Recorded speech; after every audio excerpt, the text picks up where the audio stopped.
Hello and welcome to Game Brain, a board game podcast about our gaming group. I'm Ben, and today I'm here with Paul and Jordan. Hey guys, what's going on? Hey, Ben. Hey, we're How back. are you? You're back. We're back. We're all back. Back. The three of us. You know what?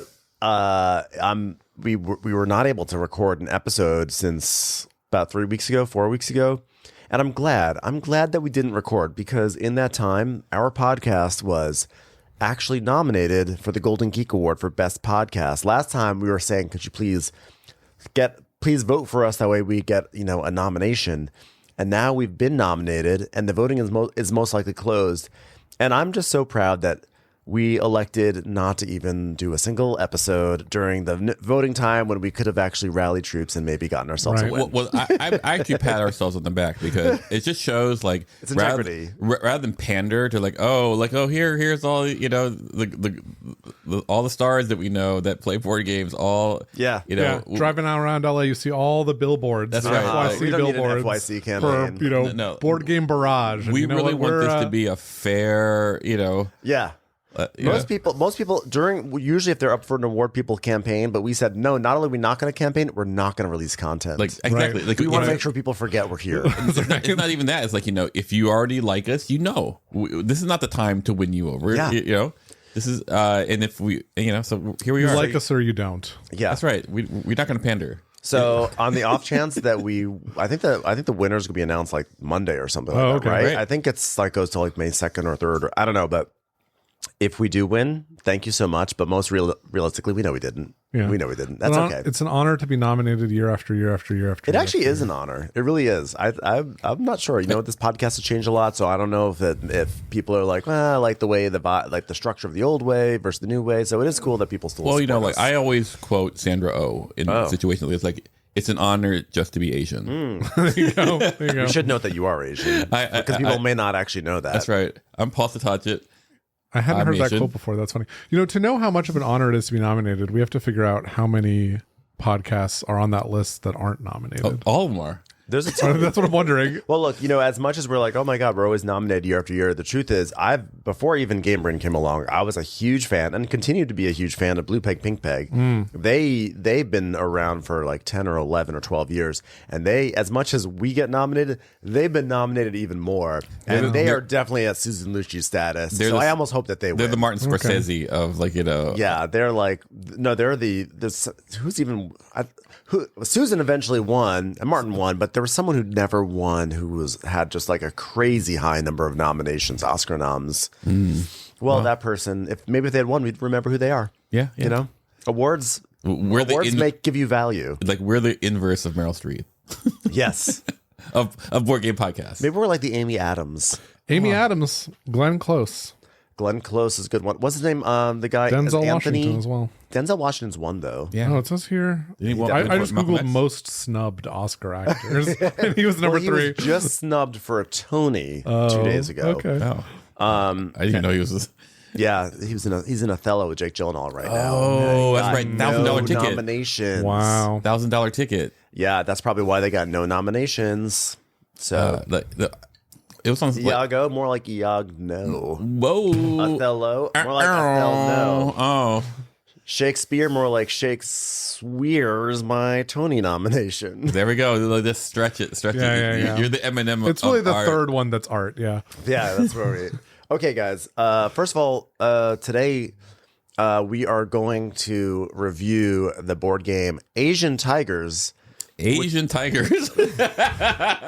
Speaking of, and which is actually, now that I think about it, is a very timely game considering what's going on in America right now and our economic policy. And Asian Tigers is an economic game about the 4 emerging post-World War II markets in Asia of Hong Kong, Taiwan, Singapore, South Korea. and South Korea. Yeah. So, And it's a deeply thematic game where each of those vastly different countries is the exact same square reprinted on another corner of the board. Yes. Very, very good. yes. So we'll get into that in a moment. But first, we are going to talk about some recent plays.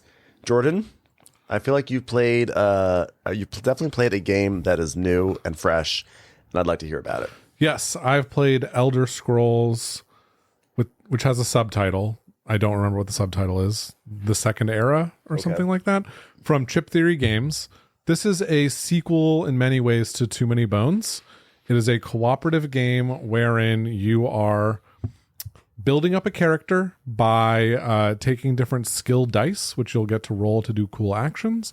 And then you'll go into battles with different types of enemies, roll your dice to do cool actions, kill the enemies, level up, and kind of go on that cycle. And the way this game is structured is it's a 3-act campaign. And at the beginning, you are extremely weak. You can do almost nothing. Like in the very first round we played, we immediately died and reset. And then in the second act, you get to be really strong and you're kind of crushing everything around you. Then the third act is almost like a boss rush where you fight. If there's no elements other than fighting, and you're kind of just going through these fights. And it's like relatively challenging, certainly harder than the second act. So it's really fun. The components are Chip Theory components, so it's all neoprene poker chips, custom dice, which are really fun to play with. And the leveling up and customizing of your characters is also super fun. The story is a little light and a little loose. And the difficulty is like weird. Like I said, like it's really hard at the very beginning, then it gets to be too easy maybe in act 2, and then it kind of settles into a medium zone in act 3. So there are some issues that are it may not be the perfect design, but I've had a super good time with it. Really? How do you, really do you like it more or less than Too Many Bones? Is that a fair question to ask? That is a very fair question to ask. I would say these games are, the most comparable Chip Theory games. It's a really direct successor to Too Many Bones in a lot of ways. I like it better. I think the leveling up decisions are more interesting. And I think the way combat works is also a little bit more interesting and more fun. There's in Too Many Bones, combat all takes place on like a 4x4 grid, right? And you're basically just going to stand in one of these 16 spaces, and that's kind of it. And you'll have max 4 enemies out at a time. In this game, there can be big dungeons that are like much larger. There can the default fight is still a fight on maybe like 30 hexes. There's more maneuverability, more moving around, and more enemies on the board at a single time. So I think the combat works a lot better. I will say that the difference between in this game, there's maybe like 20 different skill lines or something like that, and you can level up into any of them at any given time. So your character is more customizable as you go. But in Too Many Bones, there's a ton of different gear locks that are all extremely different from one another. So there's maybe more variety and more replayability from session to session in Too Many Bones. Whereas here you have more choices in a given session. Would you say that this game has just the right amount of bones? That's right. It does. It has. But maybe too many scrolls this time. Too many scrolls. I would say too few. Actually, I have a question. Yeah. I've actually always wanted to play the video game Elder Scrolls, and I think I may even have it for my Switch. Oddly enough, I don't think I ever played it. Did you play the game? Okay, no. I was gonna see like how it compared, and also sometimes with video games, ports from video games to really any other media can be fraught, and sometimes they can be really good. People really liked Slay the Spire as a game. Yeah. Did you play that? I have played that. Yeah. Did you? And that was, I heard, a success in terms. People really like Slay the Spire, the board game. I would rather play the video game because the board game is exactly the same as the video game, but takes 3 or 4 times longer to play. The only real advantage is you can play cooperatively in the video game. Social. Well. So yeah. I played Slay the Spire, and I thought it was fine. Okay. There you go. I think that actually the other thing is sometimes with video games that get ported to board games, I do wonder, like, in an effort to capture the magic of the video game, you wind up doing a lot of upkeep it all the time because the stuff that a video game naturally does for you. And so you get like a social element, but there are a lot of times my biggest drawback is I say why I would rather just play this as a video game. I don't see it's not like, I don't see the point of it being a board game, but I'm not getting that much more value out of it being a board game. And so, but there are going to be versions where that it does work really well. Yeah, like Slay the Spire is like a 1-to-1 recreation of the game. This is more of an adaptation. It doesn't really play exactly like the video game, I think, based on what I've seen.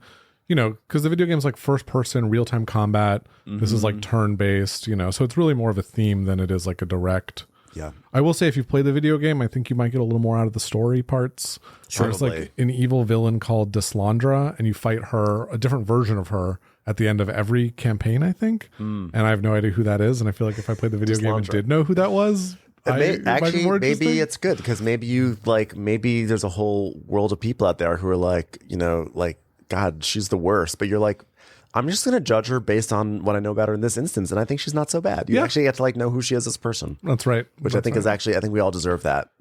Giving Dislandra a second chance. I love it. Actually, did Elder Scrolls ever come out? Not Elder Scrolls. I mean, Elden Ring. Did that game come out yet? I think so. A while ago, right? I don't know. Did people like that? I don't know. Did you? It did come out. I'm pretty sure it came out. I don't know if people liked it. Did you ever play that game? The video game, yes. Yeah. You lost a lot of your life to that game. Like a lot of your life. A lot of your life, I remember. Okay, so Elder Scrolls, though, fun times so far. And I think it's really fun. I've only played one campaign. I'm excited to play more. There's another Kickstarter in October, which will add more variety, which I'm excited about because, getting more access to more different dice you can take and more permutations will make it more fun. Well, maybe I'll play the video game, and I'll get into the lore, and then that might get me excited to play because like dungeon crawlers, I've just never quite been as drawn to them. Yeah. I like, I would like? A meadow crawler. Let's crawl around a meadow and just do nice things rather than go into a dungeon and crawl around. They have that. It's called Windmill Valley. Yeah. That's my favorite dungeon crawler, Windmill Valley.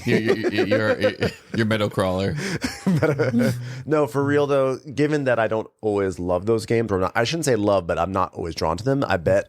I wonder, since I do want to play the video game anyway. Yeah. Well, which one are you going to play? Because they just re-released the 2006. That was the major one, right? That's Elder Scrolls Oblivion. And then Skyrim's come out since then. That's true. Which is also a big one. I don't know. I've got a million video games I got to play, so maybe this won't happen. But okay. I'll try for you. Paul, what about you?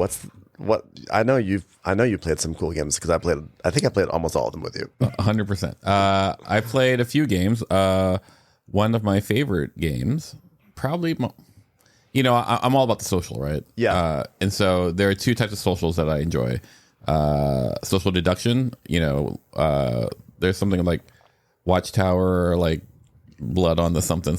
Yeah. By the way, for the record, I'm kind of yearning to play one of those games. I feel like I haven't played a social deduction game in a long time. Yeah, wow. I'll play some Blood on the Clock Tower, Jordan. Okay, let's do it. Blood on the Clock, that's right.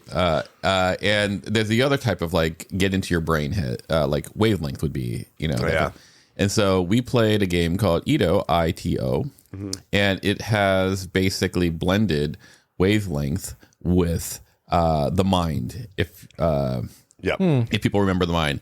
And I have to say, it's amazing for something as for very few components. You get a number of people. We start with 5. We had 5, and that was a good number, I think. And everyone gets a card or 2 cards, 1 through 100. Yeah. So and then you get a topic like bravest thing to do.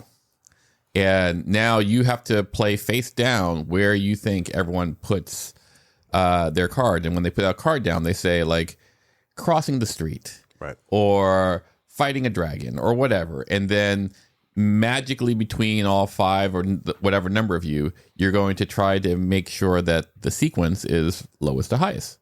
Right. And as simple as that sounds. And you can change your clue 100%. Based on what people say, which is was sort of weird for me, is that once you put your clue down, if I say, okay, my bravery is walking into traffic, and then you say your bravery is fighting a dragon, I can say, actually, well, my bravery is fighting a dragon blindfolded, so I can change it. Yeah. So I feel like no, mine's going to be higher than yours. Because the clue, it's a collective meta development, right? So the only thing that you don't know and can't say is what my number is, and everything else is just up for negotiation. And you find out some very, very, very interesting things about people. Yes. I did not know this, but for some people, prom was a seminal part of their life. Well, okay. Now here's what happened. Here's how this goes. You put out all the cards, then at one point, once we're locked in, we reveal from lowest to highest. And so you see these numbers going up and up and up and up. And then you hit and it's oh no, someone put a 35 after a 60. So we had, I would think we had 2 topics that caused the most discussion. The first one was minor. It was popular countries to visit. and someone had put Uganda in there, and they put it. They gave it their number was 18, and we thought that Uganda would be single digits, be more single digits based on human rights violations, etc. And so that was some conversation. We're pro anti human rights violations. What's the 18? What's like the right country? I would think 18 is like mine was. I think mine was 9, like a high single, right? And I go like Tajikistan. Yes, you put Tajikistan. Tajikistan also may have some human rights violations, but I just don't know it as well. But I just know that like Uganda, I think is bad for gay people. Yeah, I think I might get killed there. Yeah.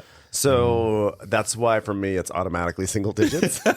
So I was surprised. We were all surprised when Tajikistan was our first one, and then Uganda came in at a high 18. And 18, I don't know. I mean, I think an 18 would be like because it's not it's just like. It's a matter of popularity. Like, 18 could literally be like, Bolivia. Well, this is Bolivia would be higher than 18.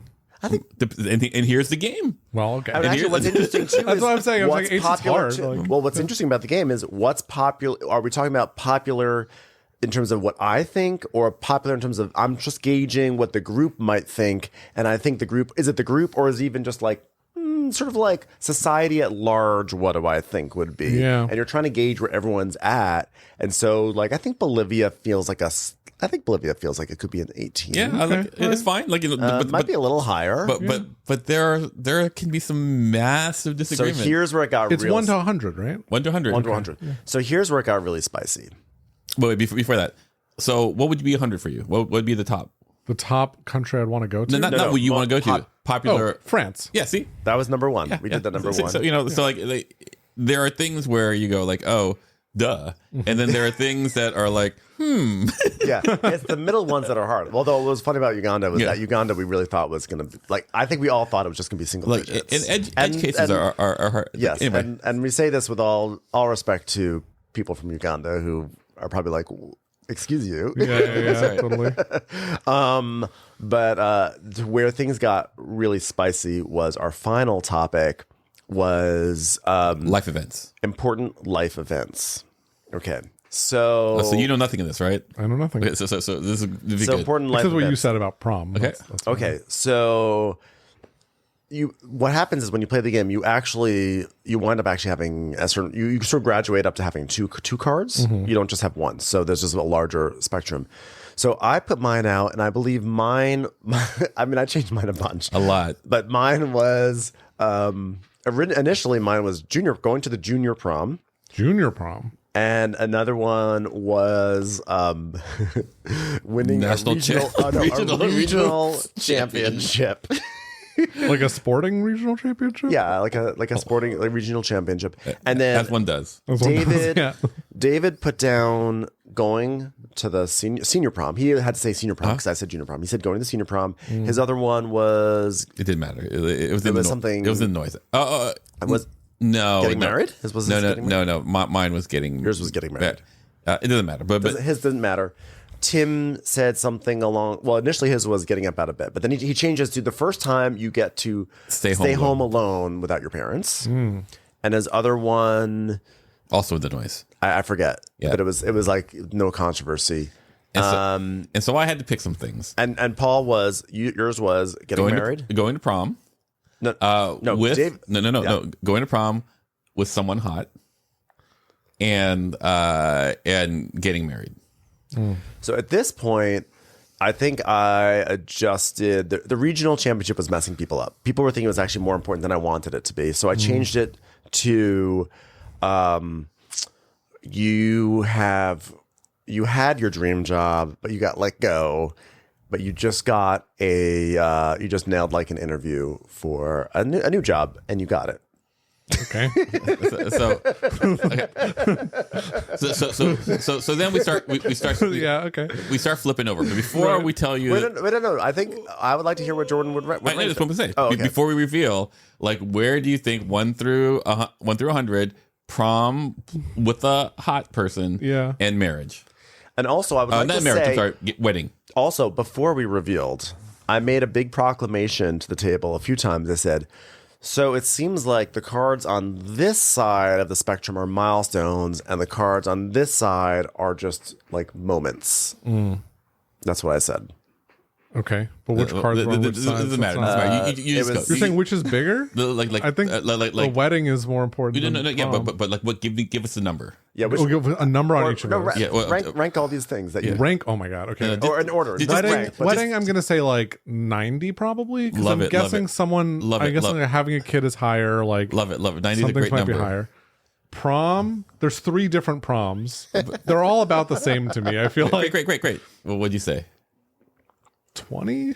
Great. Okay, so the lowest thing was get to stay home. Get home. And we got that correct. And it comes in at like 49, right? It's like 50 something. Wow. No, it wasn't 50. It started off at like 48, 49. It was like our lowest card started high. It was like, oh wow, this says something about Tim. And Tim was like, well, no, it's an important day. It's an important time of your life. You're independent for this. And so for whatever reason, we're still getting it. You know, like all the proms are right. My low bullshit ones. And then we get to my prom, and it's like wait. Which one's more important? Was it junior or senior prom? No, junior's less important. That's why I said junior. Because it's the first prom, though. Right. But so we have like the little ones are fun. David's prom flips over. It's 62, and everything's in line properly. And then we get to Paul's, which is a variation. But because Paul put down senior prom with a hot person, we felt like it was his way of saying it's like just a smidge better than the prom. Yeah, just going to the prom. It sounds like that, right? Yeah, smidge more important because he went with a hot person. Yeah, flip it over 32. So we were on the same page about the prom, and then like the visceral, like animosity that coming at me. Unbelievable. It was okay. Paul, I'm with here's you. The thing. Here's prom what I is think. in the top half of the things that have happened in your life. No. Well, so here's it's above 50. Every time, so we then went to a wedding. But a friend of the podcast, James, got married the next day. Yeah. Congratulations to James. And surprisingly, he put it around the 90. And we asked multiple people about the prom, and everyone across the board really. No, that's not true. Was there one person who put it high? Well, prom. No, I'm saying prom. In terms of prom, most people put it in like 20s, maybe. Like it was low. But I think that is not an accurate sample. And the reason why I say this is because if you ask someone what's the importance of the prom in like your life or just general, most people say like 20. It was like fine. Like it wasn't important to me. Yeah. But if you're playing a game where you're arranging important life moments.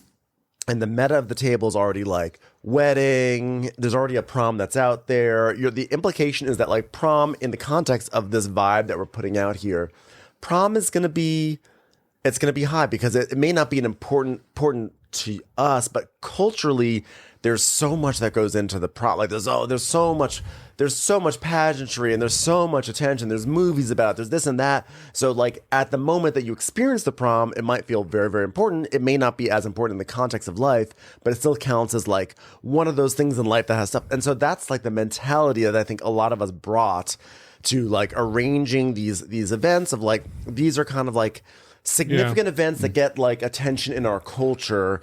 Versus like a smaller thing of staying home alone. I don't know. And I think for some people, prom is very important. Well, especially for some people, they lose their virginity, and so that could be a very. But that's a separate event. You can't be like, prom plus lost virginity. But no, people would associate that. No. I agree with Ben there, but like, really, okay. I don't think I know.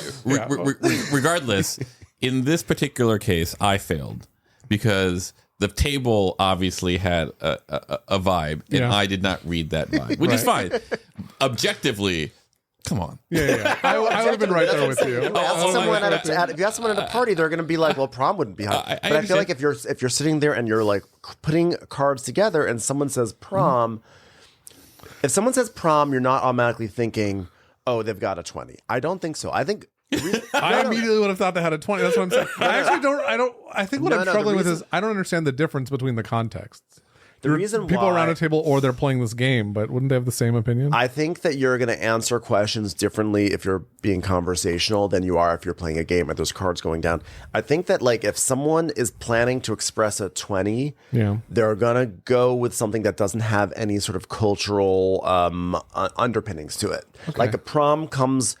Like there's a movie called The Prom. There's prom night. Like people talk about the prom. So it may not be important to you, but it comes with a lot of cultural significance. And so if you're trying to connote like a 20, I don't think you're trying to weave in that stuff. And so by adding something that has that, it implies that like I've already yielded, right? You've yielded. You yielded. No, you did. I'm just saying. I'm battling on for you. I don't know why. I think that I agree with what you're saying, but I kind of think that that's maybe like plus or minus 10 for cultural significance, not plus or minus 40. But I don't know.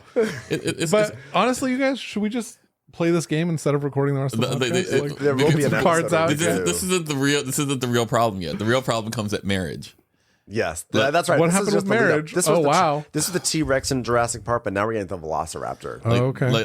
So marriage comes, and it's like we're at 89, 92. But it gets to me, it goes like, obviously marriage. Here's Paul. He's been married for 24 years. 72. 72. And this, wow. The daggers that are flying at me are like, what are you doing? I'm going. Like it's really a 72. And here's how I calibrate. I calibrated early before we flipped over. Before you saw the cards. No, before. I go like, look, marriage is great, but my 100 is death of a child. Yeah, I can understand that. And I think I was thinking birth of a child, but death of a child. I think birth is more important than the death of a child. Yeah. Yes, absolutely. I don't know, but I will say, because I don't have a child, nor have I experienced the death of a child, so I'm not sure. But what's 90? You're saying that there's 28 more important things in someone's life. No, because it's not 100 things. It's like 28% of things. But yeah, that's a lot of. That's a big what's percent. 90? It's a quarter of your life is more important than your wedding. I think so. A quarter? Well, then a wedding. This podcast is what high. Well, maybe you lost your virginity that day, Paul. Did you think about that? Oh well. What if you get married at your prom? Right. So like a high 90, and this is where this reveals something about me. Like loss of a limb. Okay. Like I'm just saying, there are a lot of crappy things that happen that are really influential to people. But some people, I don't know. Some people, well, plus your kids being born or whatever, like all that stuff is there too. I don't know, man. I don't know. So you're saying 72 seems a little low. I can see 80 or something, or 85. Like 72 seems quite low. It's pretty funny you say that, because that's where people like we called my wife at 1 o'clock in the morning. Oh, wow. Yes. Oh my god.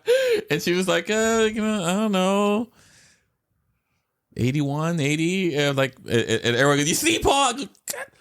I think it should at least be in the 80s. Like I'm okay with the argument that there are more important things and that there are really, really devastating things and career moments or whatever, and children, and then there's a whole, you can get into, actually, if it's a shitty marriage, maybe the divorce is more important, whatever. But I think that, like, generally speaking, if you're building up a line of cards and you're trying to spectrum, and you're gonna say it may be a 72 for you, but like, what's the vibe of this table right now? I yield especially again. with the wedding that day or the next day, especially because Brendan literally had traveled down for a wedding. We talked to people, and we got some ranges. Like there was only one person. There's only one person who said, I don't know, 75, 72, right? like literally in that range. Everyone else was in high 80s or 90s. Yeah. And like she was married. The person who agreed was married for 20 some years, but unhappily, right? Well, she was there. She was there at the wedding by herself, as was I. I didn't. My partner was not there. Her partner was not there. Yeah. My partner in podcast was there. I was there. But it was, so it's interesting because the game feels kind of, in my mind, looser, a little more loosey-goosey than Wavelength. Like I love I think Wavelength is just kind of like the perfect version of these games. I really love how clean it is. But I think the conversation that came out of this game that So much still better. happens to right now, Yeah. and that I still think about is so fun. Like that I is really very love fun. these games. Wavelength, this one, Three of a Kind is also really great. Three of a Kind goes in more of a silly direction, but like these games are Or Three Rings. But yeah, Rings and Ring the Things. Rings and Things. Yeah, Rings and Rings. but like Rings, I think Except I had a traumatic experience with it once that ruined it, which was sad. like I would say that I think I like this game better than Wavelength. If I have to choose the two, Brendan said the same thing. because in the end, the discussion is better. First of all, like That's true. The discussion is better. like like in a way, like with Wavelength, you're guessing one person or your group. It's a side thing. Where here, everyone is coming together to come up with your scale. In a way, yeah, you may be right. This may be a better game than Wavelength. Yeah. Wavelength may be a cleaner game, but this Wavelength one is amazing. Like taking nothing away from Wavelength. Yeah, but on top of that, Taking something away. you're taking a little bit away. Actually, It's a little crown. It's all uppity crown. Actually, Well, it's just like, if you like this so much better, you're probably going to play this instead of Wavelength. would right? you put this as like a 72 in Wavelength? Wavelength Wavelength's a 72. 72? They're so Actually, what this game has that it's I think really, really good is that it's a deck of cards. Yeah. It's Yeah. extremely portable. You could just play it with the mind, right?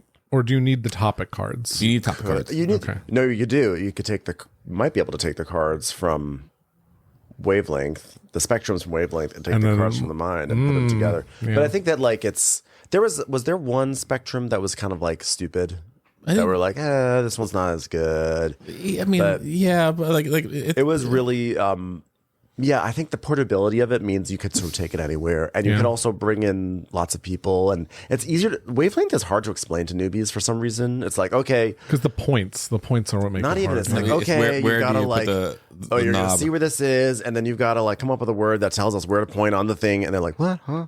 And here you can just be like, we're just gonna rank these in order. Okay. And I think what I also like about this game is like everyone's playing at once, where Wavelength half the people are playing. That's Right, true sure. too. So That's like, true. I was very impressed. I came in a little skeptical, and by the second round, I got like, this is better. Yeah, Ito was. Yeah. I'm excited to try it. Sounds super fun. Yeah, maybe we should track down a copy. Yeah. Yeah. For the record, it has nothing to do with Judge Ito from the O.J. Simpson case. Oh, it doesn't? Yeah. Would have been great, though, if that was like the art was like little dancing judges. I thought he was a famous board game designer as well as the game's from 2019, by the way. It's been around. Oh, it's, wow. It is. We are not new to it. It is but very it's good. new- Like it's new I to will. us. Designed by 326. So I don't know. I don't know if it's available easily or not because it looks like it's a Japanese game. But if you find it, I think definitely like pick Who it had up. it that you guys played it, James? Brendan. So Brendan, our friend Brendan, who designed We Need to Talk, which everyone should get because it's a great game. Unsolicited pitch for Brendan, but he loves like Card a small games. card game, and Yep. he loves like Japanese imports and stuff. He goes Nice. to Tokyo Game Mart, and so he got that. And in fact, I will use that to segue into the game. I'll segue into this game. I was going to talk about We All Take from the River, but let's talk about Rail on the Hill because Brendan brought this same weekend. It's by Hisashi Hayashi, acclaimed designer, designed Yokohama as well as many other games. Rail on the Hill is a drafting game. I'm not much of a drafting game person. Like I don't mind drafting in games, but when that's like what the center is, like Seven Wonders or King Domino, not really. I don't know. It's not as exciting to me. This one, TI4. TI4, I played that. brass. You don't draft in brass. But in this game, it's a city building, metro rail building game. Okay. And what you're going to do is over the course of several rounds, you're going to build up a 4x4 grid of city tiles, or really cards. And each card is going to have an attraction on it. So it might be a zoo, might be a museum, might be a police station, or I would call it the jail. Might be a bank, things like that. And so every round, everyone's going to draft. There's going to be a spread of 4 tiles that are available, and you're going to draft one. And each tile is associated with a bonus, and the bonus might be something like a goal card. Like you might have a goal that says your rail line that you're going to build on these tiles has to go to like a museum, a jail, and a bank. Okay, so maybe if you draft tile B, you will also get the scoring card with it, which might be really good for you. But what if you don't care about tile B? Well, then there's tile C, and with tile C, that tile comes with the perk of being able to lay down 2 track tiles on your grid, and that you might want that extra building power because you need to build out these tracks on your grid, because as you build this 4x4, there's spots to lay down all these train tracks, and the train tracks are different colors, like a metro map. So you'll have a blue line, a red line, a yellow line, I think a black line, and you're going to be weaving these tracks all throughout this 4x4 grid. And so you might want your blue line. It's important for it to go to that one may have to go to the bank and the zoo and then the fire station. And then the other one has to go to the hospital and the zoo and the fire station. And so you're trying to like weave all these different colored lines across this grid that you're building while also taking advantage of the perks that are happening with the draft and also getting the best city tiles to further your goals in the game. It's a very simple game. It was way more thinky than I thought it would be. I loved it. I thought it was I think maybe we played it, for 2 players, we played an hour, maybe 90 minutes, but it was really fun. Good decisions. Like I was shocked at how good these decisions were and how much I enjoyed it. And I also enjoyed looking at my city at the end. I have a whole thing with city builders where when that's over, I want to look at my city and be like, oh, look at that city. And I like to imagine people are riding on the rail line that I made and what it's like. I had that. I really recommend it if people can find this game. Yeah, it sounds fun. It sounds interesting. I like drafting games too. Yeah, I think it probably would be like an hour-long game. Like brass. Yeah. It's really fun.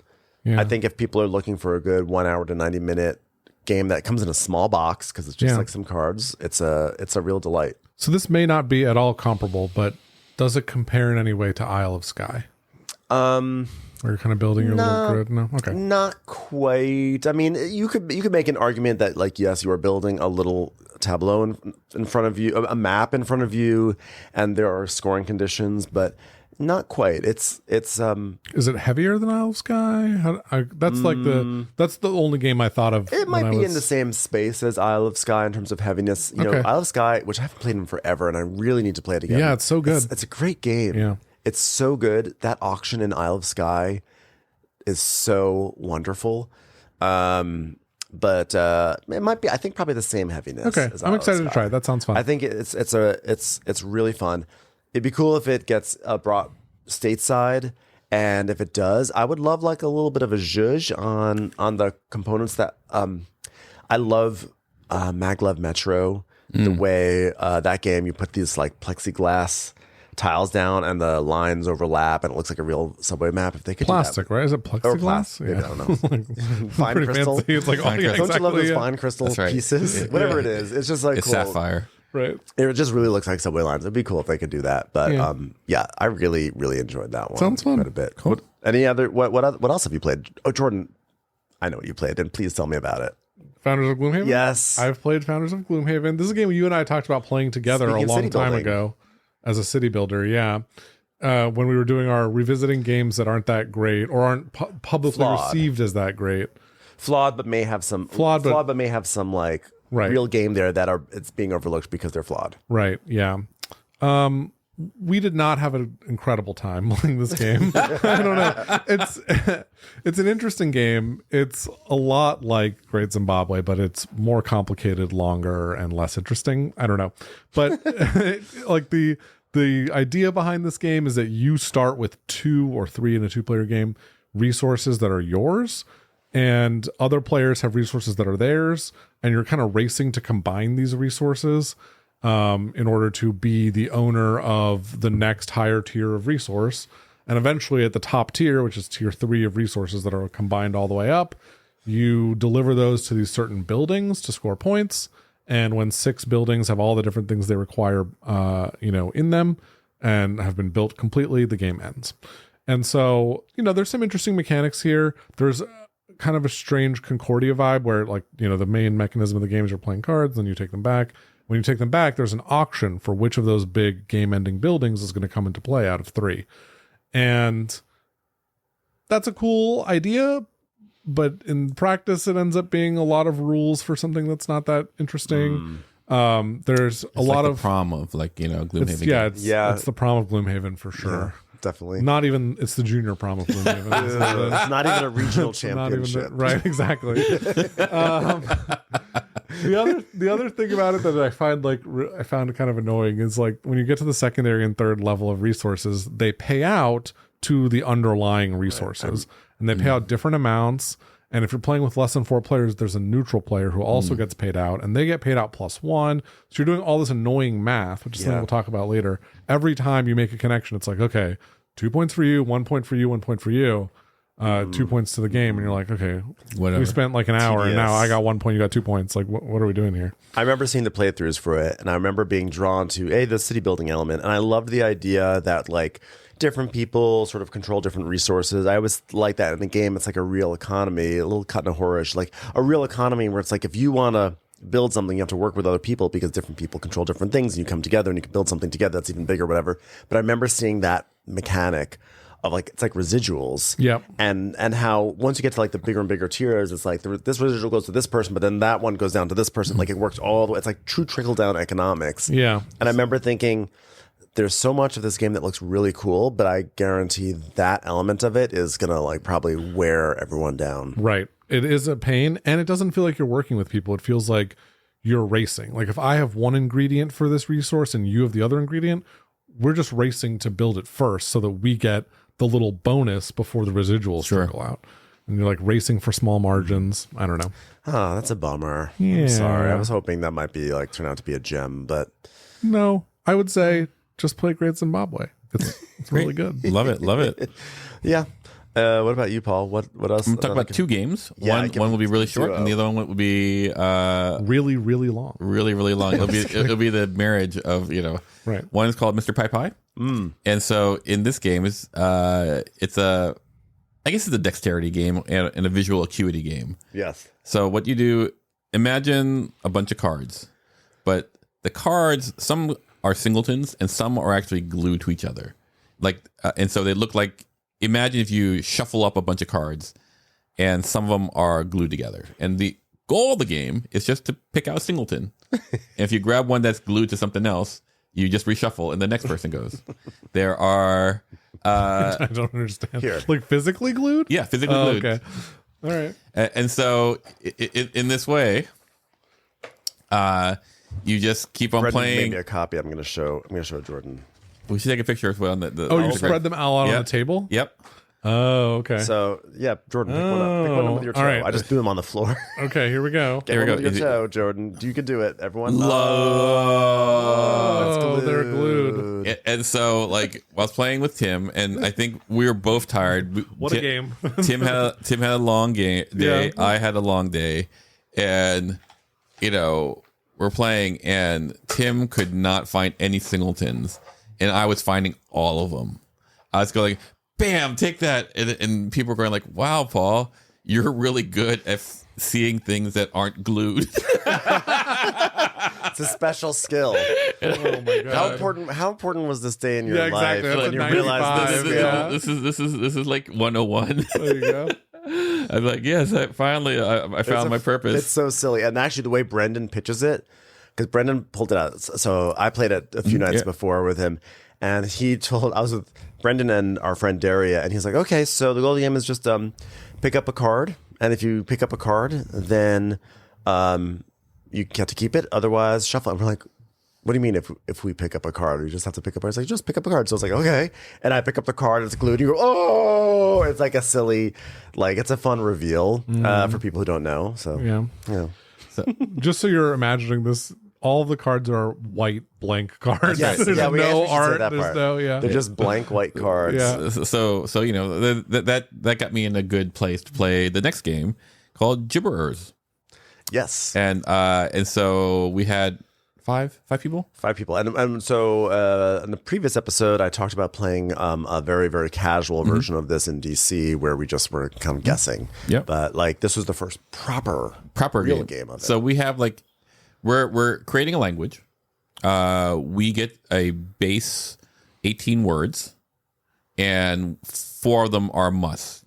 Yes, no, I, and no, KNOW. Yeah, and anything else can be anything else. And so we distribute various cards to people so that they can pick up words. And one of the things that was interesting in this group is like, imagine we're like primitive cave people, and we're like, like no was Maka. Mm. And then like we have one person who goes like Tim. We can call him out. Tim. It was Tim. Tim goes like, to know is luminous or something like it's like Kalatri or something. And so it's like many was like Kalatri, and he said Kalatri, and it sounded very kind of like medieval. And we're like, Tim, Kalatri. He goes, no, like, and he put out his arms like he was like a priest. He goes, Kalatri. I was like, oh, okay. It was somehow like the way he sold it. I was like, okay, I can see that. Yeah. And so we're all coming up with various words, and I think I was Quibi. Quibi was I, because yes, Quibi. So for the streaming channel. Yeah, exactly. Because there was someone who's playing who works in media, and so he chose Quibi. So anyway, what you do is then you get, there are various things that you can do, but like the essence of it is like, here is a word that you're trying to have everyone else say, only using the words that you have created so far. So if like, if you have these 18 words and my word was horse, with those 18 words, you have to try to say, I know your word, and you say in English, horse. And then someone says yes or no. Maka or zig-zig. Zig-zig. And then you just keep on going, and now that you have horse, you can put that into the lexicon, and you keep on going, and then the words get harder and harder. Right. But like what was really funny is eventually you get your own rhythm and shorthand using these words. Like so no is Maka, and yes is zig-zig, and so we came up with maybe, and we call it Maka Zig-Zig. Which by the way, I didn't know about Maka Zig-Zig. I just sort of, people would make the little hand thing of Maka Zig-Zig. And so I did know. And so eventually we come up with all these, like, all these shortcuts. And there's a point where, like, the rest of us are watching Tim and Ben just like yell at each other in this language, communicating, and we're going like, and like Brendan's going, slow down, slow. Like, what's slow? Well, slow is like lago. Oh yeah. Like I have the words upstairs. Yeah, like we go Ugo. Because they're going so fast. This sounds so fun. I really want to play this. It was hilarious. Also, what was actually so funny was, well, I'm not going to say, so because we played the casual version. Yeah. So with Gibberers, there's a casual and an expert version. The version that I described playing with Candace and DC was like sub-casual. That was that intro party game version where we had a language and people would say like, oh, is the word this, basically. And when you play casual, you have, it plays over 3 ages. Mm-hmm. And starts at like primitive, and then whatever next is from like antiquity to maybe medieval. Sure. And you get declining numbers of guesses that you're allowed to make. So it was actually really cool playing the casual version. An expert, by the way, is 5 ages, and it's. Right, eventually, you have to describe the internet. Right? Something like that. You have to describe something really crazy. High level. Like I'm not going to say what are. In the casual thing, you have one word in era 3. I'm not going to say what it is because I don't want to spoil it for people who. Oh, it's the same word for every. No. But I'm just saying there's limited number of cards, sure. so I don't want people to be like, "Oh, I heard that this word is." Sure. Yep. But what's really cool about playing with the proper rules is that you can't just give wild guesses. You actually have to be really sure because you get declining guesses, and in that final round, you only get like 3 guesses, and you can use it. You basically use tokens to guess, and alternatively, you could use a token to get a hint. And so I made the first guess, and I was wrong, and I felt so guilty because I used up one of our precious tokens. So then it was like, well, you're asking so many questions, which is amazing because you're actually using the language more. You're not just asking in your language, is it this? Is it this? And so you were asking so much, but then I was so at one point I thought I knew it. In fact, I did know it, but I was so scared that I already used up one of our precious guesses that I didn't want to. I wanted to really make sure. And so at one point, like we had like, I just remember I was talking to Tim in a way where I was like, we are actually like, we are conversing. Like we are actually having a conversation. I was like, Mitri, Maka Mitri, Mitri, Maka Mitri. I was saying this over and over again because you're also not allowed to gesture in the final round. So we couldn't like do, and he was like nodding and he was like, zig, zig, zig, zig, zig, zig, zig. Okay. And it was just like, it was kind of a rush. Yeah. And what was also so funny was that if you do it well, if you're guessing properly, you can sometimes make bonus words. And so right before that round, we had created a bonus word called Paulescence. That's right, Paulescence. Paulescence, which meant serious. Serious, like Maka Paulescence. Yes. Maka. And it turned out that this word Paulescence was incredibly important in figuring out our final words. So there's a lot of like Maka Paulescence, Maka Paulescence. Wow, I don't know what that and it is. was Okay. like, and like it was funny how that word. It was just hilarious. Like It just was so cool. Yeah. Like so it really like is emergent in a way that like it would. I can see how it could go badly. Like if you're not playing with the right people and they're not into it. But if you're like at like the 30 or above, like life event kind of thing. Okay. like this would be really fun. You just have to be into it. You have to be open to it. That's the requirement. I think what this game is, it must come stateside. Like I'm sure it will, and when it does, what I would like are more cards with more words on it. Because when you get to like the way it works is that when it's your turn to be like the mentor, the quote unquote mentor of the round, which is where you see what the English word is and you have to express it. For the level 5 words, I think there's only 3 cards. And each card has like 5 words on it, but you choose which word you're like, this is gonna be the word I'm gonna try to get. So like there should be like a huge amount of variety, because if you play this a lot, there's a risk that you're gonna get to that high level and you sort of know the words that are on there. But so super expansions, like It's like very, they easily should, expandable. they should just do a new version. Just play with taboo cards. There's 5 words on those too. Oh, that's a great idea. No. Although the words on the level age 5, the words like are level 5. Like I would have problems explaining these to people in English. Same. Okay, interesting. It's kind of wild. It's crazy. I really want to try it. That sounds so fun. I made fun of, because I guess it came with the Japanese cards and the English cards. I might just take the Japanese cards and do the paste ups, even though it's you going to be might want to. work. Yeah. I got a version that had the English conversion kit, which is why. So the game is Japanese. Yeah. But I was able. This game is super hard to get right now, and I was able to get the English conversion kit. I should say the English conversion kit's hard. So Yeah. I can't wait. This game should be like. I want to play it. That It sounds should be in so Target. fun. No. It should. This is the sort of game that should be in Target. Wow. Like it should be a thing. Incredible. I think the last game I want to talk about. Well, sub game, which is that I played Expansity, which has been on my shelf of shame for like You did 5 or 6 years. Played it. It was fun. It's cute, swingy, it's silly. I don't know if I'm gonna keep it, but Fair enough. We all take from the river, which is a Kickstarter game that just arrived from new first-time designer, I believe, Ben Hammer. If I remember correctly, I think he actually worked in DC in environmental policy. I could be wrong, but he designed and illustrated this game. Probably worked. That's what I'm thinking. I don't know. Is there an environmental policy anymore? I don't know. So the idea of the game is that there is a central river, and that we as players, I'll take from it. I'll take from it. Okay, that's it, We guys. just take from the river.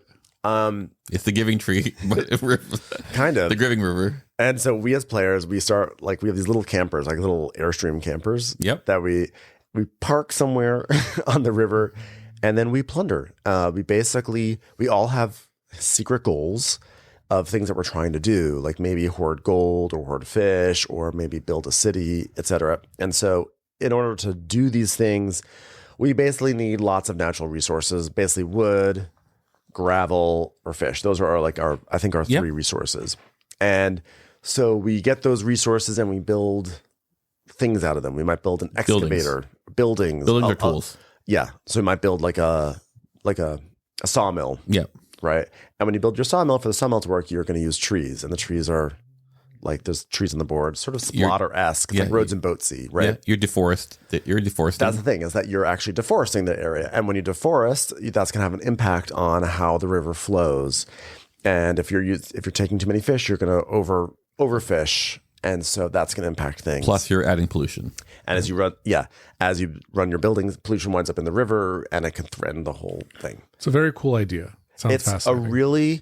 What drew me to the game, aside from the fact that I really like the environmental lessons it's teaching us, what drew me to it was that it feels like a very dynamic game. Like if Paul deforests upriver, that can impact what I'm trying to do down in the wetlands towards the delta. And I love games that are like that, where what people do on one side of the board creates an opportunity or detriment or something on another side. Like I think of games like Hegemony, where if the capitalist player opens up a business, suddenly now the middle class and the working class are thinking about how they want to like maybe get employment in that business. I love games that do this kind of thing. The ecosystem. And this is a literal ecosystem game. And I would say this is actually one of the games I was most excited to come this year. And I have to say I was a little disappointed. I knew it was a risk because it's a first time designer, etc. Because it didn't feel quite as dynamic as I was hoping it would. And the puzzle of it all wasn't quite as rich as I think I was hoping it would be. But there's a lot of stuff I enjoyed about it. I mean, it does really feel like it is immersive. You feel like you were on this river and you watch the stuff. The river comes raging down and the weather is bad. It rains and the river sweeps away trees and gravel. And you're like, no, though I need that tree to build something, etc. So I enjoyed that. What did you think about it, Paul? Like I describe it as the simple answer is like I really liked it. Yeah, I liked it probably more than you. And by the way, I liked it. I'm just saying I was disappointed because I was sort of hoping it would be like what an amazing gem, and it was more like I just liked it. Yeah. Because I'm so food based, I go like I'm at a point in my food where the thing doesn't need to taste so amazing as long as I can see the intellect behind the food. And in this one, like for me, the easy comparison is CO2, and I found this for me more successful than CO2, which is sounds like immense praise, but I really don't like CO2. That's very but like CO2 is maybe like a 35, and this is like a 72. So one of the things that they did that was interesting, Ben Hammer, right? Yeah, was that there can be multiple winners. And so I like that a lot. I go, this changes everything, because I was going like, oh, like I played in such a way that I was optimized so that I could get my conditions and blah blah.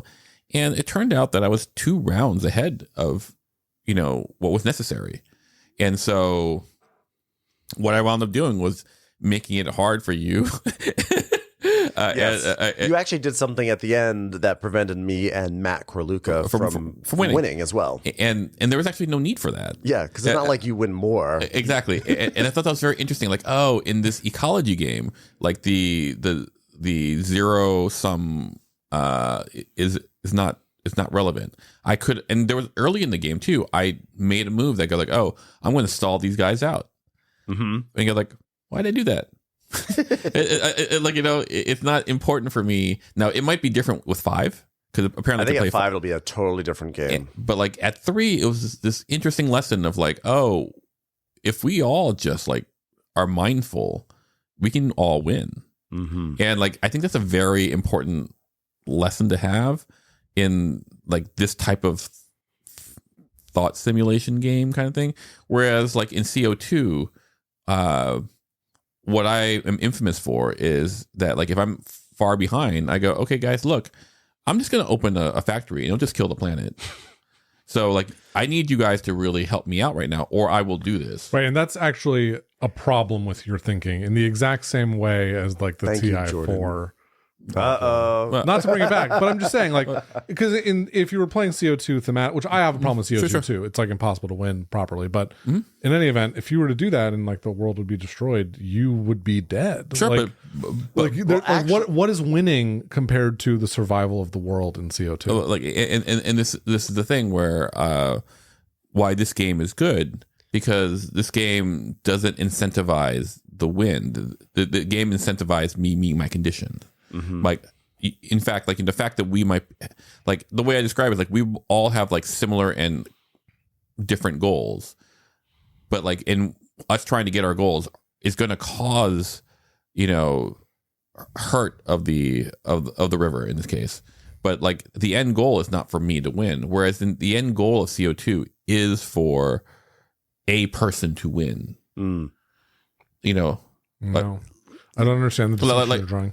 Like the game in this game is to get what your needs are to win without dying. We get all. So basically, here's a better example from the game, which is that, and Paul had the very last turn of the game. And at that point, it was pretty obvious to all of us at the table that we'd all achieved our objectives.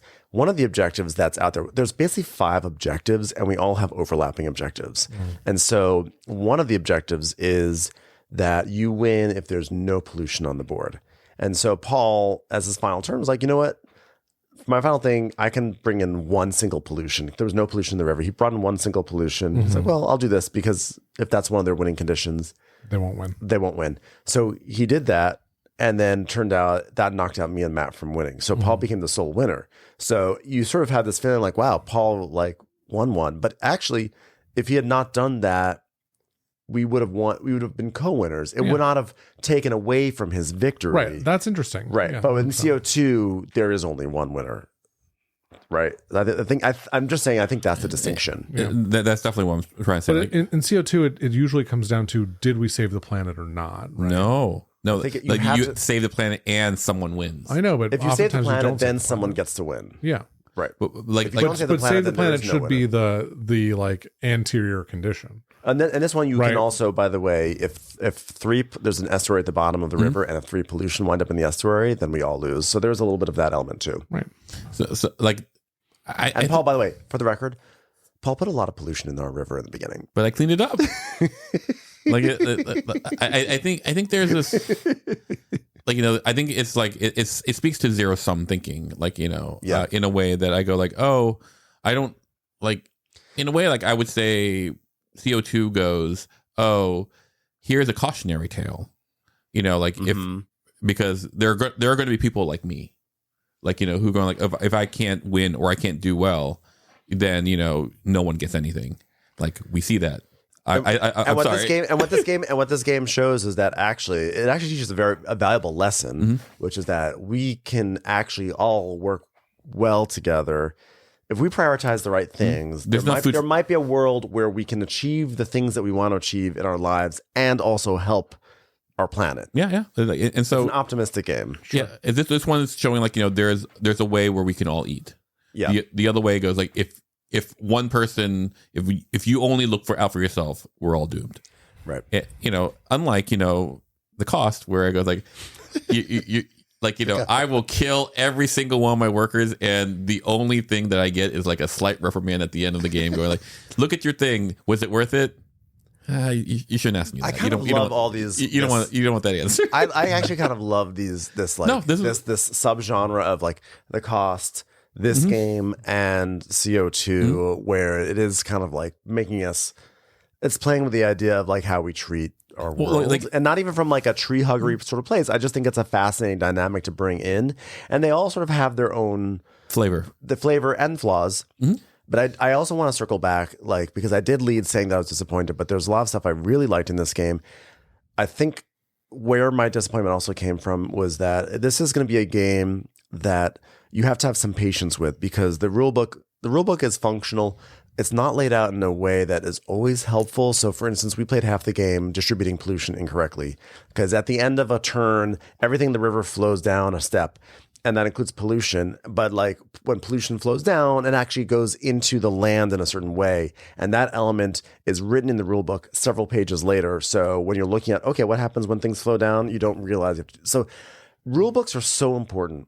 And I think they are, and we're probably going to talk about that in Asian Tigers. Sure. Rule books can be a make or break thing in how much fun people have in a game. Because had we played the game properly and distributed the pollution properly, the puzzle that I talk about may have been a much stronger puzzle for me.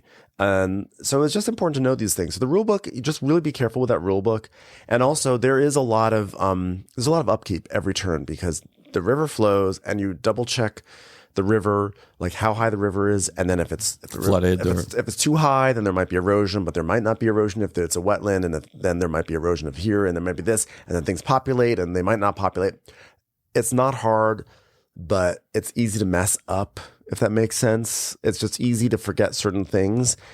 I kind of feel like I am optimistic with this game that now having played it once and internalize all those things you have to do, that busy work, that maybe that will clear out of the way and I can focus on that puzzle and see the emergent gameplay. Because there could, that depth and that dynamic play, I do feel like it could actually be there, but it's it's definitely like a first time designer game, No, like I thought it's very promising. I would try it. Sounds fun. Yeah, we'll see. We'll give it, No, it does. yeah, we'll give it. We'll see if there's more juice in there worth the squeeze. But it's definitely, I'd love to see it at 5. 5. I think also 5 will be a great number for it. It'll be a lot. The board doesn't scale. It'll just be more people taking more resources. Yeah. I think it'll be Crazy. Gibberers and we take from the river a day. And Mr. Pai Pai. Sounds fun. Mr. Pai Pai. Any other games that anyone has that's pressing on their mind that they want to talk about before we go on to our next? I'll just say that I've continued to play a ton of Shatterpoint and Guards of Atlantis 2 and Blood on the Clock Tower. More so than any of these new games. I've been playing a ton of those games, like maybe playing each of those games 4 times a month-ish. Those are your games. Guards and Blood. Those are your... and Shatterpoint. I've been playing all of them a ton, and I feel like it's super fun to play the same game a million times over. I've like hit new levels of understanding in them, and I'm just really enjoying them. Have you played the high-level Guards of Atlantis characters yet? We're still on the 3s. We haven't touched the 4s. Love it. Even though I've played that game 30 times, maybe more. Wow. The 4s are still scary. Wow. Cool. But we're getting to the point where we're going to try them soon. Yeah, I think my only other game update, which is that I got to play a second game of Land and Freedom with Paul and our friend Stacy, and I just really love it. I absolutely love it. I'm terrible at it, like beyond terrible. I think I'm just too kind of a soul, and I care about destroying fascists, and everyone else cares about their own political agendas, and so they do better than I do. But I never realized how noble you are. I am pretty noble. That's one thing I've really discovered about myself. Yeah. I think if the fascists are going to take over, I'm going to let them unless I win. Yeah. I just I like to take care of fascist threats, and I'm like, we can throw a prom now, with these fascists that are out here. Is fascism so bad? Well, we're about to find out. Yeah, it's definitely better than losing. We're going to find out here in this country. So let's move on to our review, shall we? Sure. Let's. For the 2024 game, I got to move around and look at this. Asian Tigers, designed by the esteemed duo of Nuno Bizarro Sentiero and Paolo Soledad, and artists Andrea Alemano and James Churchill. So we should say designers of such hits as Nippon, Madeira, Panamax, and others. And someday a game called Brazil, I hope. That's a game I think that they've been working on for a long time. Yep. And Nippon, which is getting a re-release. Nippon Zaibatsu, which I'm and Panamax, which is great. Panamax is great. There should be a re-release of that. 100%. I have a copy of that. I got it in like a used game sale, and I've never played it. Panamax? Never played Panamax. That's a good. It's great. It's great. I've just heard you have to play with 4. I don't know. I've never played less than 4. And some people have issues with some of the contracts, but whatever. It's still so fun. I'll try it. So good. Anyway, well, Jordan, will you tell everyone what Asian Tigers is all about? Yes. So you've already explained the theme. It's post-World War II in these different areas of Asia that are rapidly industrializing. Paul, actually, do you want to talk about it? No, I don't. Okay. Those areas are Asia 1, Asia 2, Asia 3, Asia 4. Asia 2, and Hong Kong. Right. And this is, by the way, it's a real economic term. I didn't realize that until I learned that from this game. That Asian Tigers? Or Asian 1, Asian 2, Asian 3. Right. And we should say Asia 1, Asia 2, that's a real way to count. The Asian Tigers referred to like the economies of these countries, right? Yes. So South Korea, Taiwan, etc. And in the game, you have those 4 regions, which are identical. And in each region, there are 3 locations that you can place on: location A, B, and C. And within and then at the start of every round, there's 2 rounds in the game, you get a row of 10 workers that are one of 3 colors. They're black, they're white, or they're gray. And you get to go with your worker and go to one of those 3 areas within each of the 4 regions. So you could go to location A in Taiwan, whatever. And then each of those locations, once a single worker's on it of a color is coded to that color. So once you put a gray worker on Taiwan A, then Taiwan A is gray, and the other 2 spots in Taiwan, B and C, have to be either black or white, because you have to have 1 spot for each color within each of the 4 regions. And then once you're there, you got to take a little doodad off your board and put it in one of 4 different places to represent a university, a factory, power generation, lab coat manufacturing, science lab, scientific or lab. There's one other thing it could be. That's like a parts factory. The idea is that like they're called infrastructure, these pieces, and the idea is that like we are investing in the infrastructure of these regions to build up their economy. So you're building. These are supposed to be really just like actual buildings and companies that you're building, that you're forming in these countries. Right. And so what are we competing over? We're competing over getting the most pieces of wood in each of these 4 areas, because they are worth like influence, which scores. B, the factories you can build. That's one of the types of things you can build, produce goods, and you can sell those goods internationally. And when you do that, you get bonuses. And there's also endgame scoring for having sold to a variety of different countries. Am I doing a good job of describing this? I think you're doing a great job. You're doing a great job. I really love it. I think the game to me comes down to its mechanic of picking people, because like you have 2 rounds. We call them rounds. Eras. Yeah, like Taylor Swift. And remember, you have a bag of 12 black, gray, white, and you randomly select 10 of them. And you know the full order at the start of the era. Yeah, because you're putting them on your player board. Exactly. So now everyone has some random distribution of these workers, and all of a sudden, every single movement that everyone does is going to impact you, because let's say I have a gray coming up, and I must play a gray, and then Ben puts a white on a spot that I need. Now all of a sudden, I can't play that gray there. Right. I'm going to have to wait until the next white comes up in my line of workers, which could be 5 workers from now. Or it could be the last one. Right. But there's a twist. So Jordan mentioned that in each economy, there's 3 regions A, B, and C. When you take an action in region C, it's going to cost $1 from that region. And the dollars are basically like action points. Sure. It's just like a flavor texted version of that. If you take an action in region B, let's say, you spend 2 action points to do it, but you can do that action in region B or in region C. Right. You can place your little wood doodad in either B or C. So if Paul's next meeple that he's going to place is gray, and he wants to put that gray one in Taiwan in region C, where it'll only cost Paul 1 action point to do the simple thing that he wants to do, but Jordan puts his white meeple in that region instead. Now, if Paul wants to do that thing in region C, he has to put his gray perhaps in region B. Or A. Yeah. Which means that he'll have to spend more action points to do the silly thing he wants to do in region C. And the thing is, because we all have our meeples lined up, Jordan can look around and see that Paul's next meeple is gray, and Paul might want to do something in C.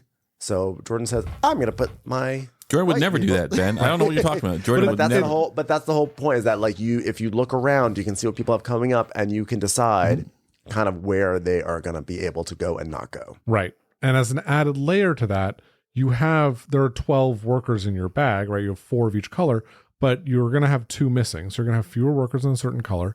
And maybe it's halfway through the round and you've already spent 2 of your white workers. So maybe you really want to put a white in one spot and you don't want to go there again. It's your last white. You're done with white. But now you have to put that white somewhere that you really want to go repeatedly, but you can't anymore. So it's not just a matter of, I just have to pay $1 more to get access to that C. I'm also permanently setting up for this round and for my future, whether or not and how many more times I can access that space. But wait, there's more. Because we're talking about how we can place in these different regions. And like, again, you know, once someone says a certain section in a region is gray, that region is gray.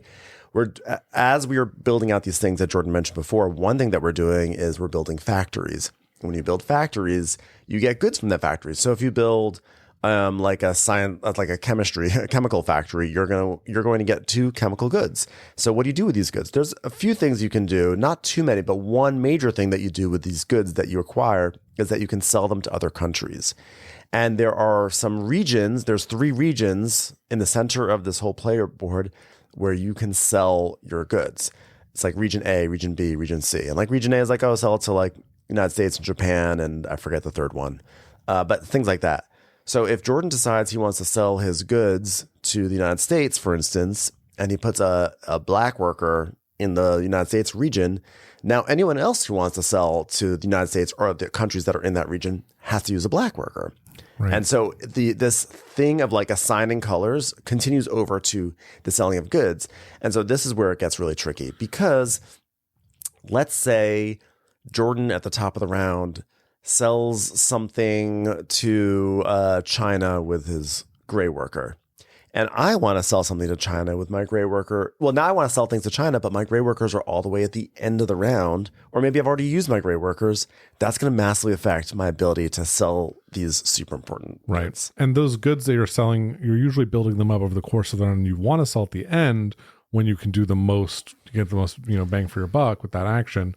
But the longer you wait, the less likely it is that you'll have the worker flexibility to go where you need to go. Right. And so if you see that maybe you have a gray worker, and then your next gray workers are all the way down at the end of your queue, and you know that you've used up all your black workers, let's say, and you know that you really need to sell this thing to this place, but you're not ready to sell. But if you wait too long, someone may assign the black worker to China, let's say, and you can't run that risk. So maybe you send a gray worker there and do a suboptimal sale.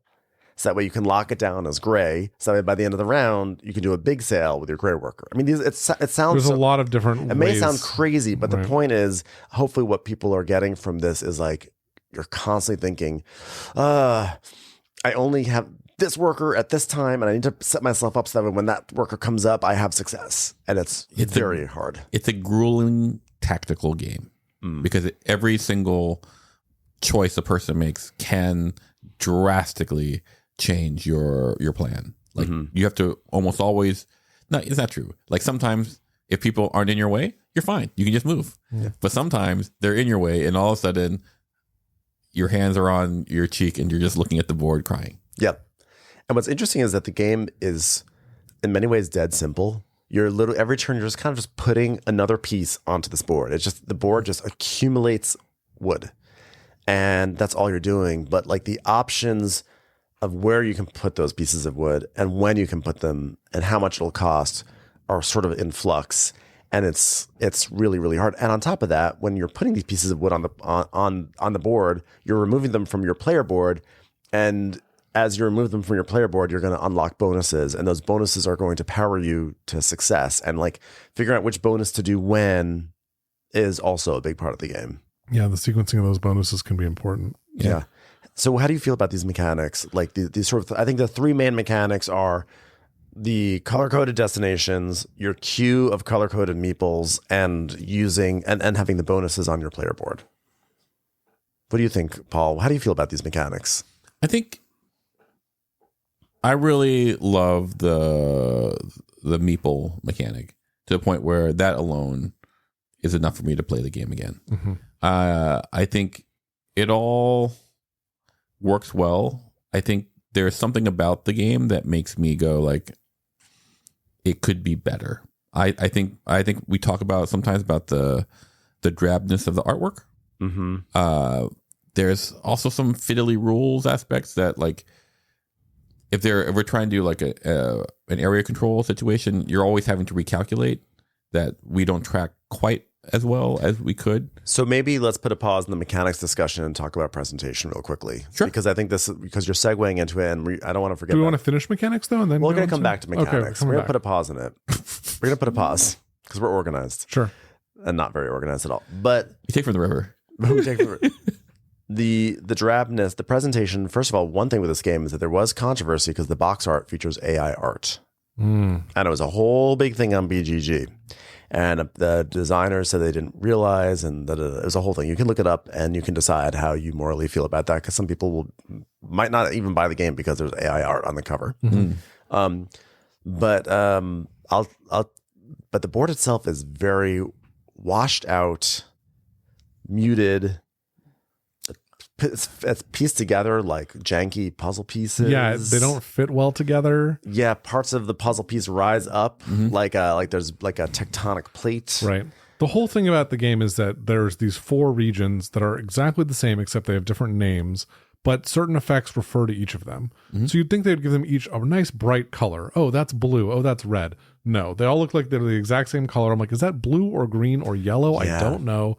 And there's no reason for that. It takes an extra like 30 seconds every time you're trying to figure out which color this effect refers to. And it's truly like a spreadsheet. Yeah. Like this is like each region is presented almost like it's a computer display, and like this could have been an opportunity to create a really interesting world map. I almost think like it could have looked like Imperial Struggle, where you have these different sort of like circle spheres cut out regions, and it could have been very evocative. You really could have felt like as you put out a lab, you were actually placing something in a city, like you were creating it could have actually looked like little cities. I think it should have looked like Pampero, which is a game where you have a big player board full of wood and you slowly put that different wood out in different locations, but you're placing it on a map. And it shows you how these things are interrelated to each other, and it looks beautiful. Could easily have looked like that. Yeah, I mean, I think on the plus side, it's very clean in terms of you can really always sort of see where things are in terms of like, this is the row for the labs, this is the row for the power plants. But like, I don't think it's very inviting, and it does not capture the imagination. So I think that works against the game's kind of X factor that makes you, when you're not playing it, say, I need to dive back into it, right? And I think that they would benefit at the very least from more vibrant colors. More vibrant colors. It seems like such a superficial thing, but it's like really would be helpful. Like the iconography is very clip art like. I feel like they had nicer iconography. I actually like the iconography. Oh, you do? Okay. Believe it or not, I do. It's clean and simple. Sure.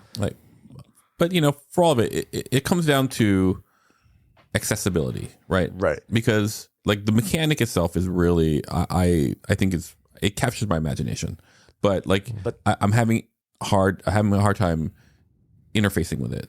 And one of the areas that the presentation could have been improved, we were talking about before, is that as you put these pieces into the world, you're sort of gaining not influence, but there's like, it's influence. There's like influence and prosperity, whatever it is. It's the area control. It's battery. Area control. And it's battery power. It's battery power. And we were saying maybe the game would also be helped if every time you put something down, you could just track your presence in that region very simply with another little marker track. Because the way it works is that at the end of an era, there's the track that you use to track your action points in each region. At the end of the era, you zero it out, and then you count up all your wood, and then you increase on that track, and that's how you track your presence. And what happens though is that you could find yourself, while you're trying to race for most presence, constantly adding up everyone's wood over and over and over again. It would be nice just to see what it is in real time. Yeah. So it's taking a little bit of brain space that doesn't need to be taken. Yeah. There's this double scoring thing on top of it where, okay, at the end of the round, Ben has the most pieces of wood. So he gets 12 prosperity, which is his prosperity track. Yes. But I already had a lead of 8 prosperity and I got 10 points off the wood. So I actually win the scoring, and then we're going to dole out the points. Yeah. So, there's this like whole double thing where it's like, okay, first I have to figure out who has the most wood when you're trying to decide where to allocate your resources.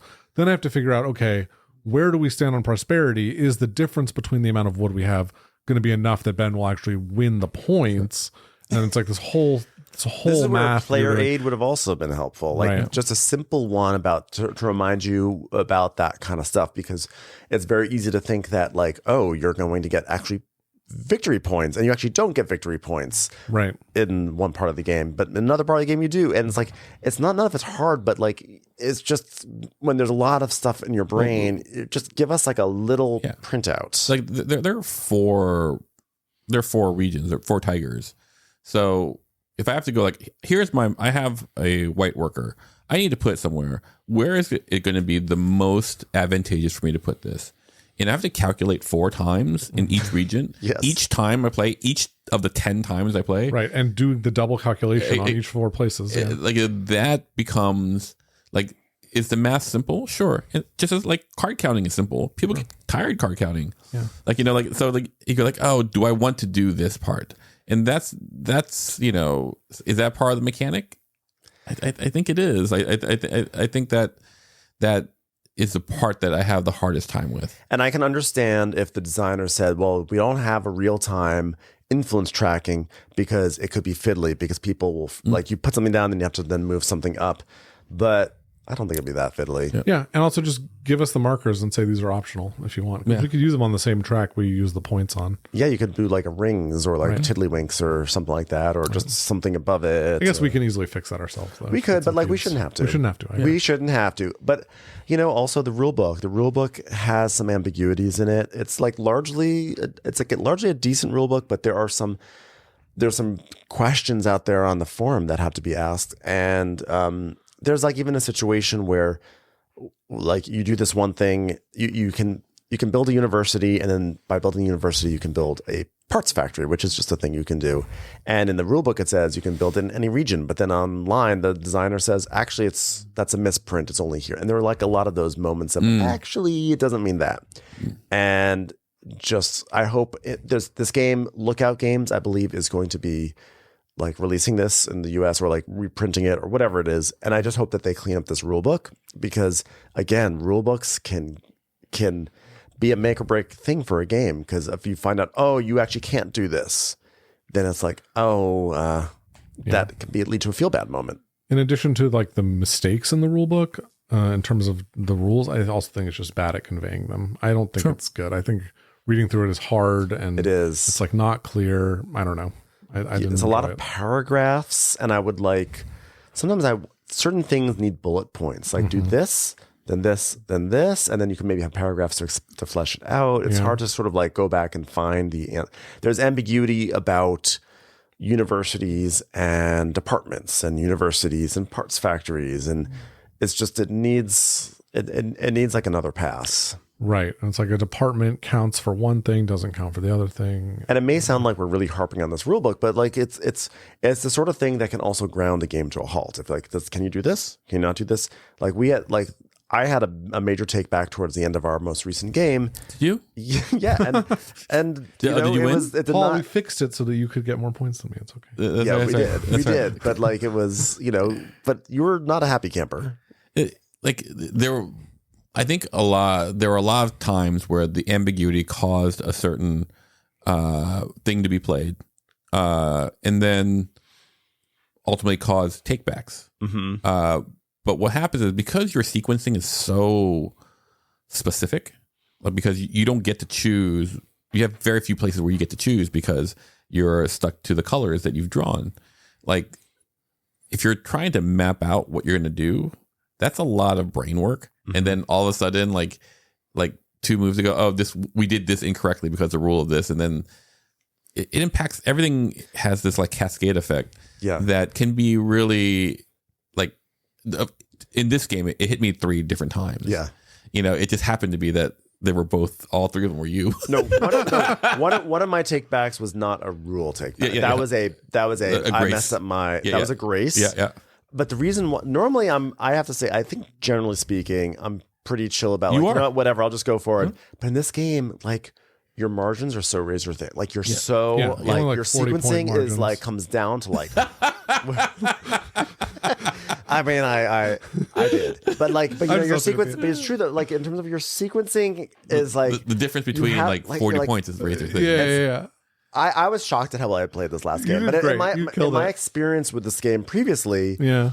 it's come down to, I'm 1 influence off, and that cost me 10 points. And so, like, I'm like, we realized, oh wait, the thing that we were ambiguous about, it turns out that if you look in the rule book, there was a picture and an example. It's never explicitly stated, but a picture in the rule book said you can get like multiple flags from the same country, implying just they have to be on separate turns. And so then I was like, I have to go and get that flag as a take back, and I have to. That's fine. I'm fine. You can you can like ask the designer. Goes, actually, that's not what it actually represents. Right. It's like actually that flag photo is a mistake. Yeah. But it's like I had to call in my take back on that because I was like, this could matter really big time. It's all. That's fine. Like, I think for me, I like the game, and I would play it again. I don't know.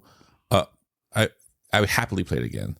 Like, I don't know of a game that does this quite the way this does it.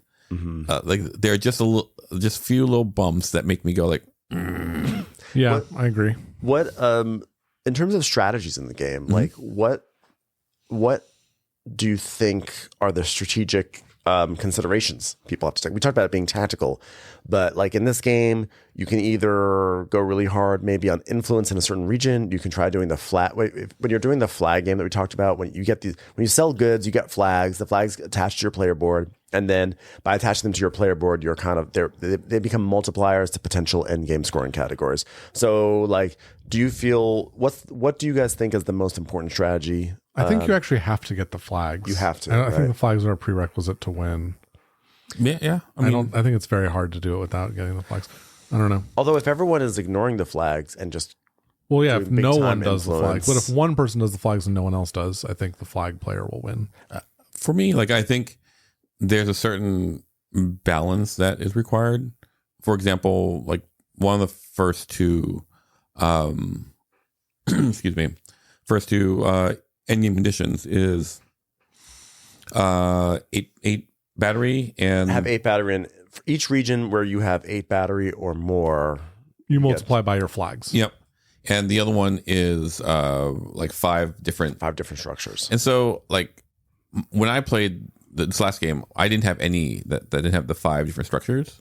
Mm-hmm. And what I found was like, if I just did just a little bit different, if I balance it just a little bit more, as opposed to go, I just need power, and just hit things several times, I would bet you that is probably going to be the optimal strategy. Like, that's what I tried to do. Yeah. In this game, I did really well because I was like, you know what? When I built, you're tempted to do things like if you build a whole bunch of labs, for instance, you're going to get a whole bunch of science resource that then you can use to then build, so you think blah, blah, blah. I want to spam here.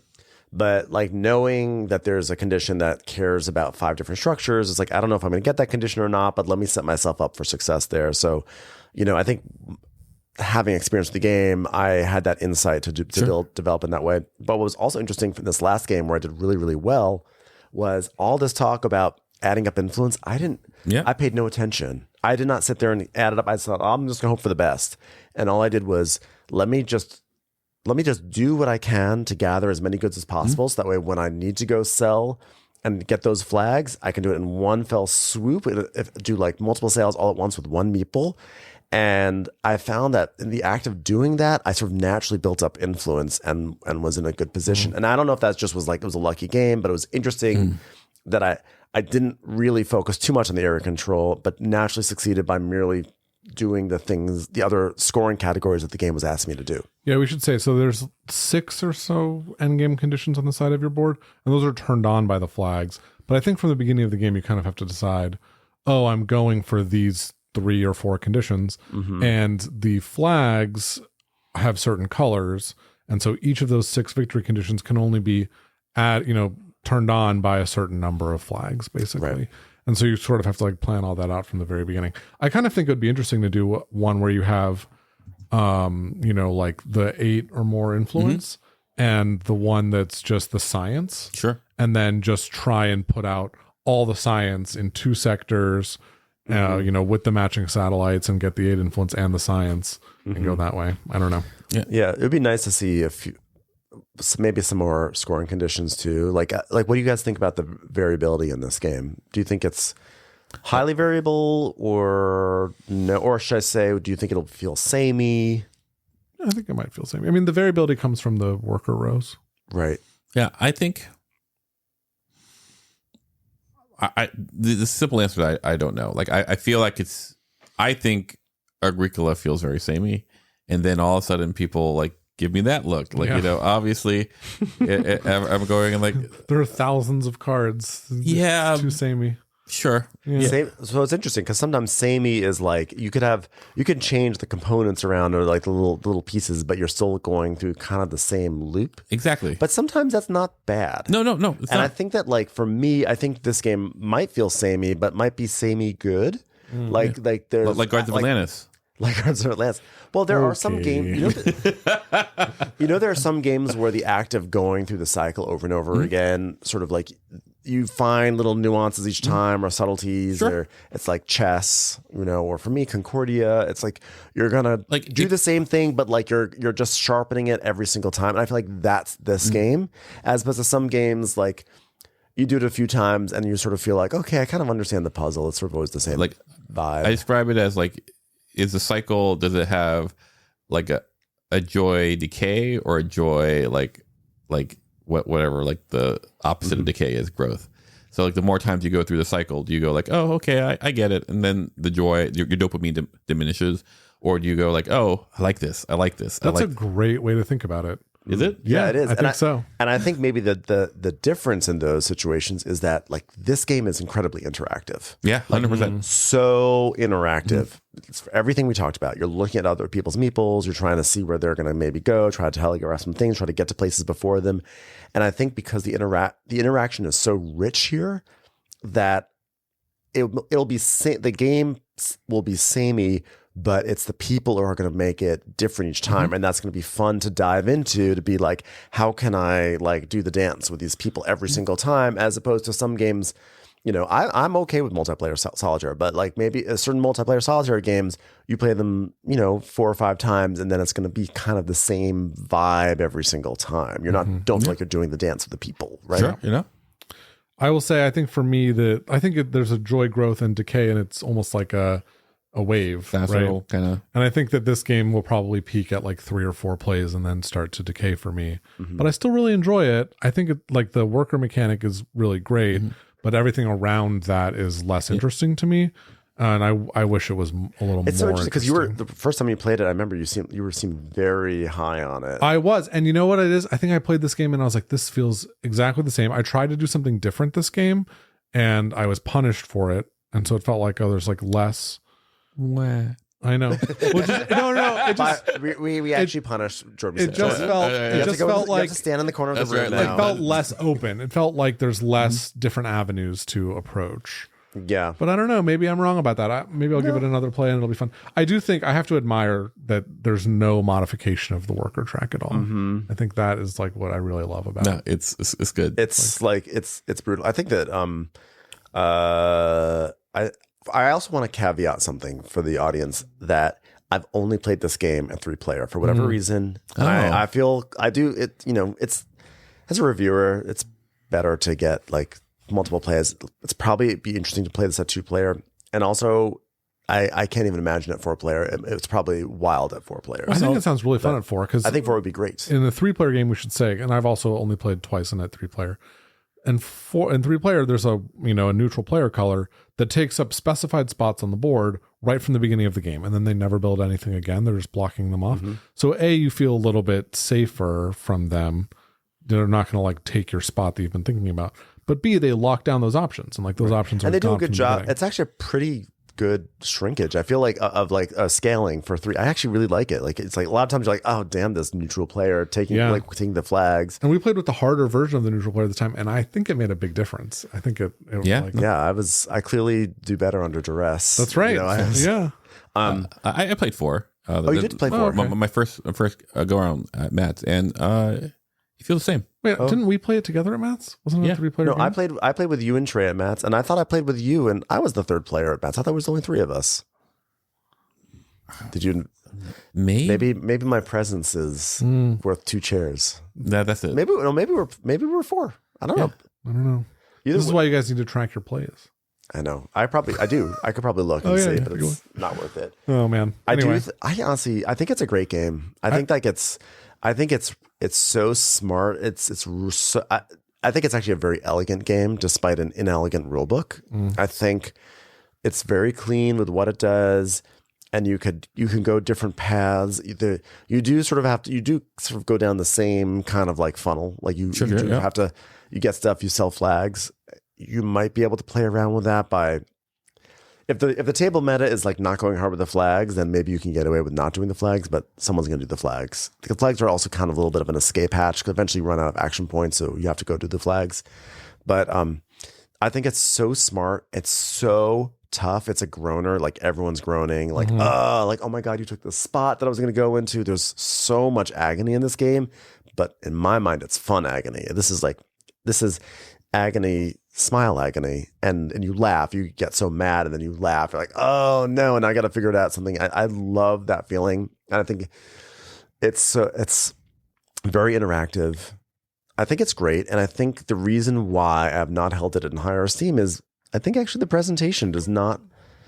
It's just sort of like it's sort of out of sight, out of mind. I think it takes a big hit for that. I think if this game looked like Pampero, I would want to play it a ton more times, and like had a better rule book. I don't know.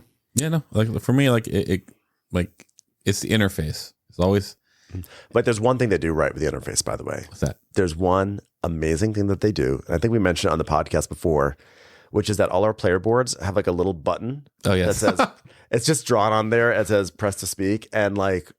We don't, but we should. We didn't do it as much this game. In the past, it's like you press that button and be like, I'd like to say something. That's fun. Yeah, that's like one moment of whimsy in the game. Like for me, there's only one game that I found had a worse art design that made me just not unable to, and that was like Hong Kong Blackout or.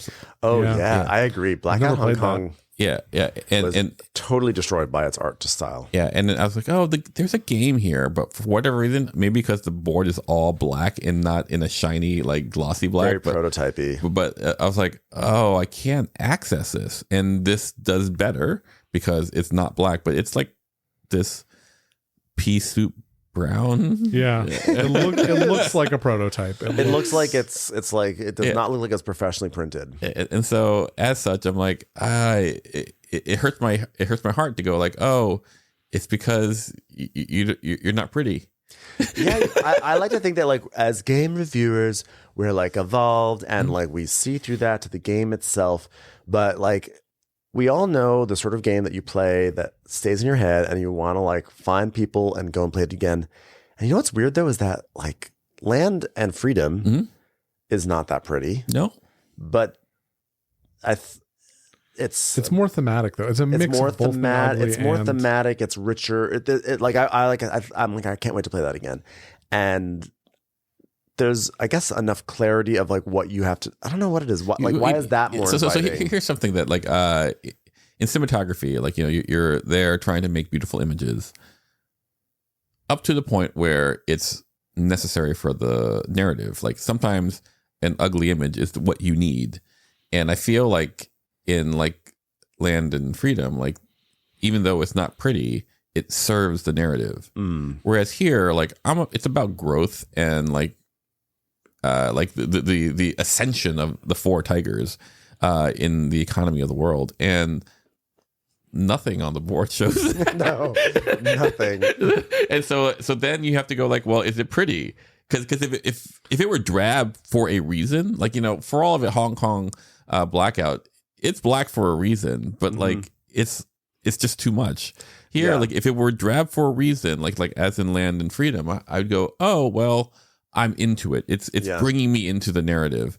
Whereas here, I'm going like, it is still a little abstract. Here are my meeples. I love how it's distributed, but like I'm putting a meeple onto a spot, and that itself does not feel like anything. So don't make it ugly.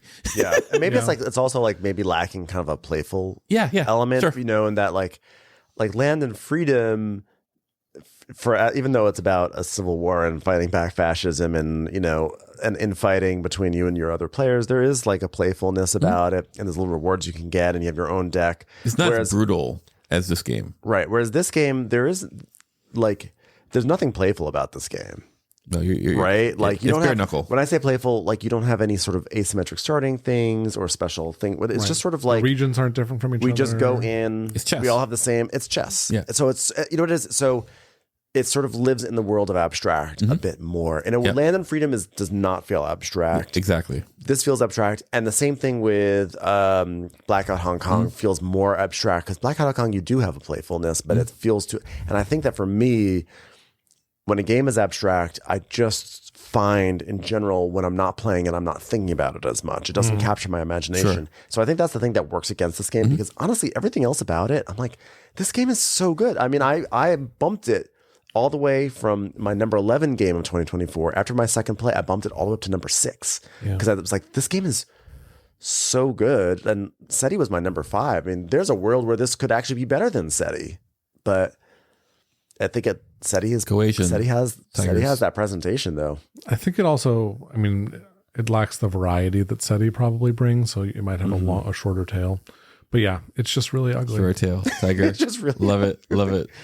Thank you. Yeah. So where are we landing on this game then? Where do you guys? I think if you have access to it, I would say play it. I definitely play it. Definitely play it. Like if you have to choose to buy it, I would say probably buy it if you like what we've described. If you think like I don't think I would say trust me, you're gonna love this. Yeah.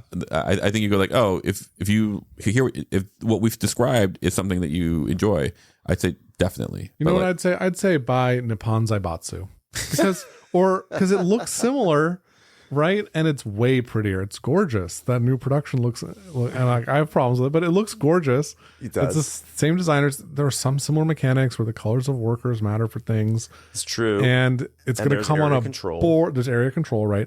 It's going to come on a printed board, not 6 mismatched puzzle pieces. There's, pretty art that's not AI generated. There's so many good games out there that it's hard to recommend something that. That's a strong point. I think that if you really like these designers, I think your Nippon, Madeira, and Panamax are definitely stronger games.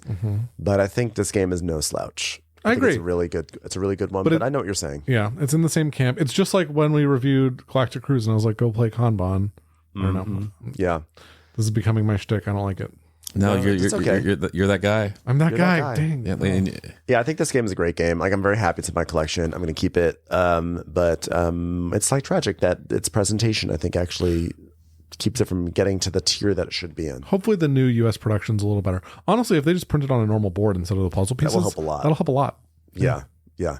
But while you're playing it, I'm like, damn, this game is so good. It's so good. And I almost feel bad that I feel like we've really dwelled a lot in the negatives because I think the positives the highs are really high in this game. I agree. The central puzzle is super fun. The worker placement stuff is super fun. It's sequencing. Yeah. If you're someone who loves sequencing in a game and planning is not so much a planning game, right? But you can plan to some degree, but if you love a puzzle of a sequence, And there's planning too. It's like, oh, I've got 4 black workers in this one section of my thing. Where are those all going to go? I need to be thinking about that now. Stuff like that. The game has actually a tremendous amount of depth. I think we also didn't really touch on that. That it feels like a deep game. You really have to consider things. You cross check with what meeples you have available to you, what regions they can go to, and what bonuses you have at your disposal that you can unlock and use to help lubricate the whole situation. It's like a lot. It's a real brain teaser. So yeah, love it, and it's a good pick for this month, AAPI month. It is AAPI month. AAPI month. This might be the last time we get to have an AAPI month. We'll see. We'll see what happens next year. Well, we'll see. Yeah. So everyone, it's an honor just to be Asian. There you go. Everyone, reach out to Paul in the Discord. That's right. Reach out to Paul. That's right. My Venmo. my Venmo is. It is funny also reviewing this game in the midst of the U.S. tariff situation here, and here we are talking about economies when the U.S. is attacking Asian economies. So In the meantime, you've been listening to Game Brain, produced and edited by Matthew Robinson, Tom Donnelly, Trey Alsop, and Ben Mandelker. Special thanks to Daedalus for our incredible music. More on Daedalus at GameBrainPod.com. And thanks to Edamar Peleg for our incredible graphics. Be sure to check him out on Instagram at Kerbaloni or his website, kerbaloni.com. You can reach us by email at contact@GameBrainPod.com. Thanks for listening, and go play some games with friends or make some friends with games. Hey, API. API.